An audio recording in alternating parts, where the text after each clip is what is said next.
Welcome to InstaSPIN Motion. In this video, you'll learn how to evaluate InstaSPIN Motion through the graphical user interface.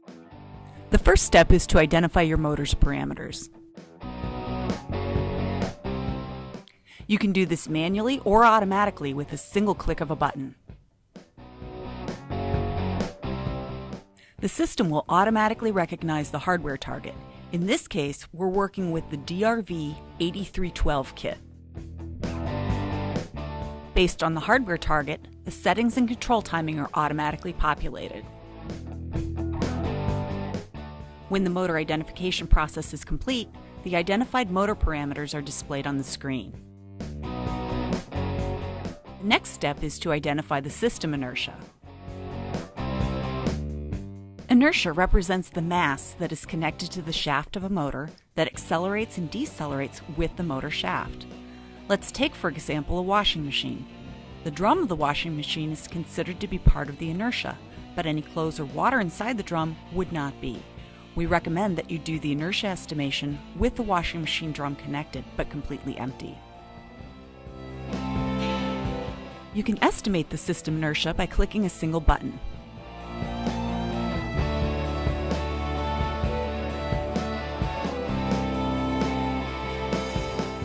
The system will accelerate and decelerate the motor to get a picture of how much mass is connected to the motor shaft. The inertia value is used by the controller to determine how strongly it needs to compensate for disturbances in the system. As you can see, the process is now complete. Now that we've identified the system inertia, we can tune the controller. A single parameter, called bandwidth, is used to tune the controller. The motor speed is set to 0, and we'll start with a bandwidth of 20. At this bandwidth, it's very easy to rotate the motor shaft. The GUI displays two graphs, the speed error and the IQ reference. The speed error tells us how far the motor is deviating from zero speed as we introduce manual disturbance by rotating the shaft. The IQ reference shows how strongly the controller is compensating for these disturbances. Let's increase the bandwidth to 40.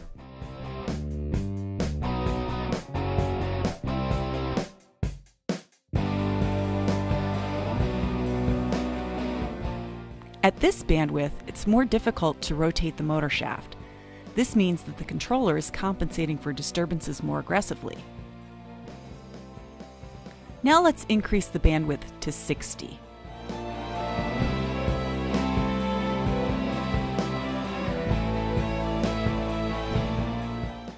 At this bandwidth, it's very difficult to rotate the motor shaft. We see that the speed error is pretty low, and the IQ reference shows that the controller is responding very aggressively.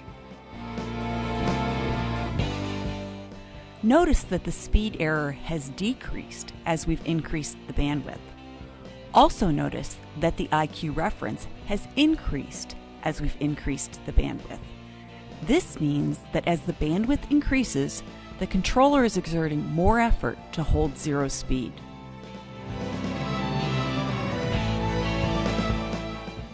Once the controller is tuned, it will compensate for disturbances across the entire operating range. To verify this, let's increase the motor speed to its maximum of 4,000 RPM.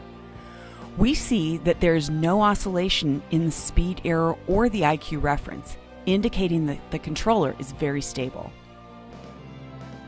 Now that we have a well-tuned controller, let's move on to generating trajectories. The motion profiler supports three curve types: the trapezoidal curve, the S-curve, and the line stream proprietary ST curve. The ST curve uses two parameters, acceleration and jerk, to determine how to move from one speed to another. The ST curve will generate a very smooth trajectory from speed A to speed B. Jerk is the rate of change of acceleration. If we set the acceleration and jerk limits to the maximum values, you'll see a very fast transition between speeds.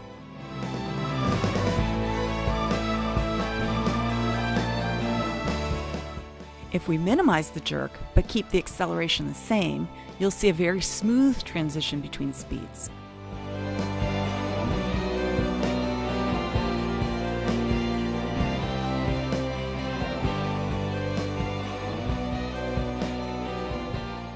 Let's compare this to the trapezoidal curve, which has infinite jerk.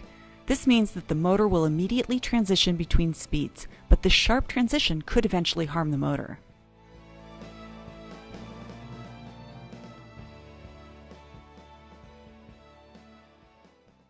One of the biggest values of InstaSPIN motion is that a single tuning parameter works across the entire speed and load range, whereas traditional PI controllers typically require multiple sets of tuning parameters.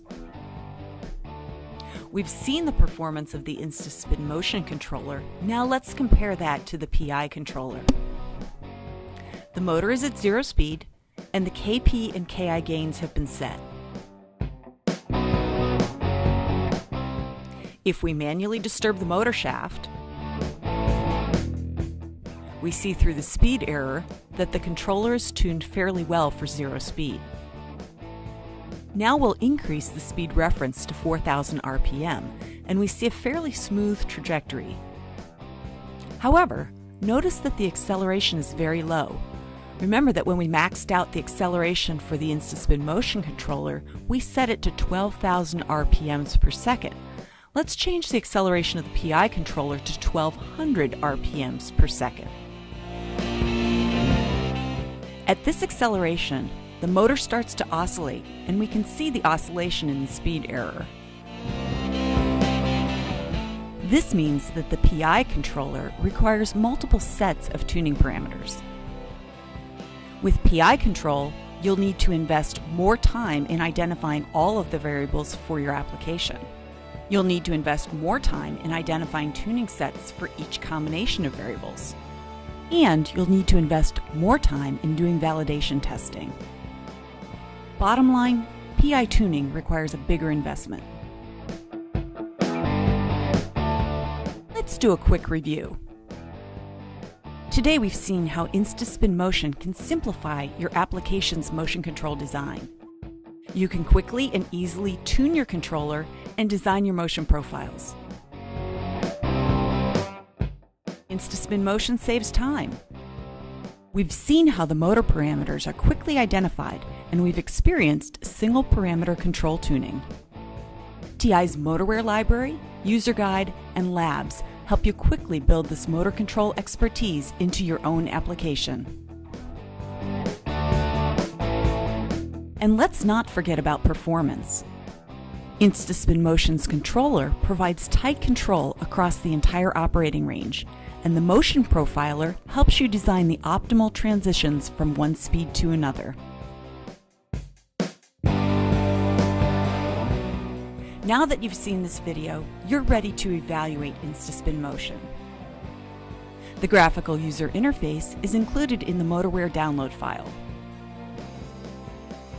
You can use any of the 3 evaluation kits.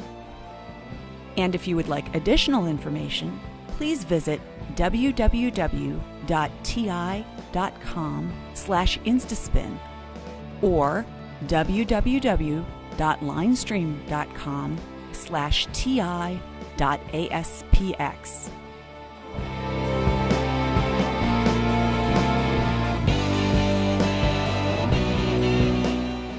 Thank you for evaluating InstaSPIN Motion.